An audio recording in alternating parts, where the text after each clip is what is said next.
Action council of state employees and ടീച്ചേഴ്സിന്റെ നേതൃത്വത്തിൽ 12ാം ശമ്പള പരിഷ്കരണ നടപടികൾ ഉടൻ ആരംഭിക്കുക, ക്ഷാമബത്ത കുടിശ്ശിക അനുവദിക്കുക തുടങ്ങിയ മുദ്രാവാക്യങ്ങൾ ഉയർത്തി നടത്തിയ സെക്രട്ടേറിയറ്റ് മാർച്ചിന് ഐക്യദാർഢ്യം പ്രഖ്യാപിച്ചുകൊണ്ട് വടക്കാഞ്ചേരി തലപ്പള്ളി താലൂക്ക് പരിസരത്ത് ജീവനക്കാരും അധ്യാപകരും ഐക്യദാർഢ്യ പ്രകടനവും യോഗവും നടന്നു.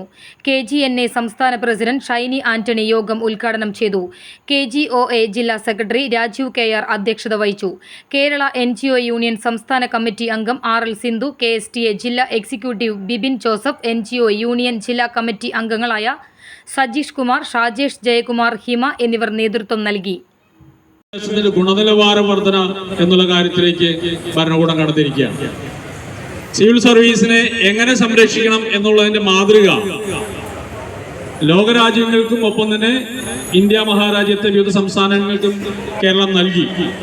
ലോകമെങ്ങും വ്യാപിച്ച കോവിഡ് എന്ന മഹാമാരി താണ്ഡവമാടിയപ്പോഴും ഇന്ത്യയിലെ ബഹുഭൂരിപക്ഷം സംസ്ഥാനങ്ങളിലും ശമ്പളം പോലും മുടങ്ങുന്ന അവസ്ഥ വന്നപ്പോഴും കേരളത്തിലെ സർക്കാർ കേരളത്തിലെ സിവിൽ സർവീസ് മേഖലയിലെ അധ്യാപകർക്കും ജീവനക്കാർക്കും ഒരു ശമ്പള പരിഷ്കരണം നടപ്പിലാക്കിക്കൊണ്ടാണ് മാതൃക കാണിച്ചത്.